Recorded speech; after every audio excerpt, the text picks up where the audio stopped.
journaling dalam trading itu bukan cuma catatan, tapi database untuk kita bisa ningkatin probability-nya. Nah, kali ini aku akan share cara aku untuk jurnal semua trade yang aku ambil ataupun yang gak aku ambil ya teman-teman. Oke, nah kita mulai dari sini. Nah, di setiap minggu itu biasanya aku ada weekly review.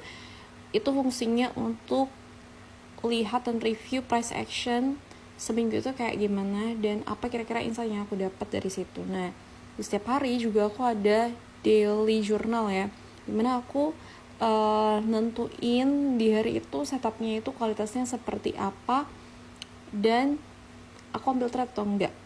Nah, kita akan lihat satu contoh ini dulu yang kemarin. Oke, nah yang kemarin menurut strategi yang aku pakai dia itu strateginya low ya. Nah, aku bakal jelasin step by stepnya ya, dari awal sampai akhir proses trading aku guys. Yang pertama itu kita harus cek dulu di hari itu ada news atau enggak.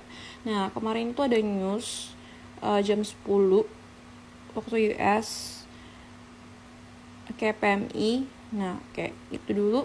Baru habis itu jadi aku biasanya mulai analisa chart itu dari setengah jam sebelum market open. Nah, jadi aku ada trade mainly di index, di NQES sama YM. Jadi 30 menit sebelum market open biasanya aku udah mulai analisa chart. Nah, pas lihat chartnya, kita langsung masuk ke pre-market plan. Nah, di situ aku baru nentuin ya bias aku tuh di hari itu apa, kira apa bullish, bearish atau neutral. Nah, terus kenapa gitu ya? Jadi mainly yang aku rasa high probability bias untuk hari itu apa. Nah, terus aku nanti ketik di sini apa gitu ya. Baru habis itu aku akan counter biasnya. Misalnya kalau bias aku di hari itu misalnya bullish, nah kira-kira kalau dia bearish, misalnya ada skenario di mana sebenarnya biasnya itu bearish ya, kira-kira apa yang mensupport biasnya itu untuk bearish gitu. Jadi ada counter biasnya supaya aku nggak fix di satu biasnya aja gitu ya. Nah, terus ini juga aku selalu kasih no trade condition juga. Jadi di kondisi apa di hari itu aku nggak trade, aku harinya nggak trade ya ini. Nah, nanti kalau udah isi yang ini baru kita akan mulai hunting for setup ya. Jadi kita mulai pantengin chart. Lalu kalau misalnya ada potential entry, nah biasanya aku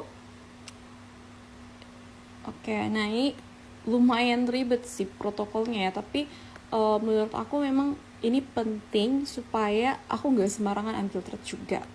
Dan setiap keputusan atau trade yang aku ambil itu memang benar-benar high quality. Nah, ini ada sectionnya juga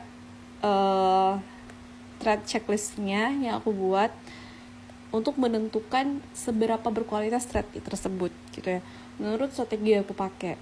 Nah, ini ada ini ya trade checklistnya. Nah, next kita punya trade trading system. Nah, ini juga yang menentukan risk aku. Jadi kalau misalnya kayak gini, A plus setup itu kalau ke centang 17 sampai 19. Nah, biasanya aku kalau kayak gini dia 1% risknya ya. Kalau A setup doang ya dia di normal ya 0,5. Nah, tapi kalau memang aku mau ambil B setup seperti ini, nah biasanya aku kasih turunin risknya ke 0,25. Kalau si setup ya nggak trade sama sekali. Oke, setelah itu kita akan isi di bagian sini ya. Jadi ada news, terus daily profile. Oke, terus habis itu setup quality-nya apa gitu, dan entry posisi apa, entah short, long atau no entry, terus statusnya profit, loss atau break even. Nah, di sini aku juga akan kasih confluence-nya kalau itu trade yang aku ambil confluence-nya apa sama invalidation-nya apa. Oke. Nah, nanti kita lanjut ke sini. Oke, nah ini di bagian kita akan mulai review price actionnya. Jadi aku ada daily, ada time frame daily, terus 1 jam, time frame 1 jam, kayak di 3 instrumen ini. Terus ada time frame 15 menit, time frame 5 menit, sama ada time frame 1 menit. Oke. Nah nanti setelah itu gitu ya, aku akan review lagi di sini. Nah ini untuk lebih ke psikologi aja sih. Entah trade yang aku ambil winning trade, losing trade, atau miss entry. Nah misalnya let's say kita ada winning trade di hari itu. Nah ini diklik. Jadi kalau teman-teman klik nanti dia ada ini ya. Oke. Pertanyaannya. Nah kira-kira ini contoh pertanyaannya, kira-kira kalau kita ambil trade itu gitu ya, kira-kira kita akan ambil trade itu enggak tanpa tahu outcome-nya itu atau hasilnya itu adalah win gitu. Kalau yes, misalnya yes. Oke, yes. Nah ini nanti ada pertanyaan following questions-nya yang akan aku isi gitu.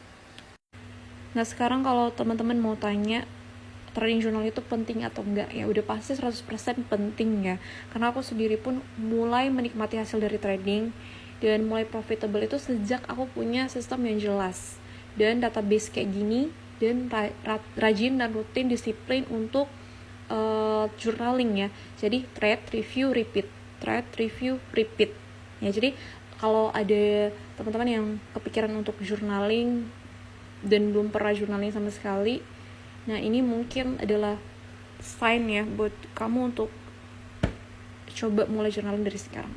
Oke, sekian, thank you guys.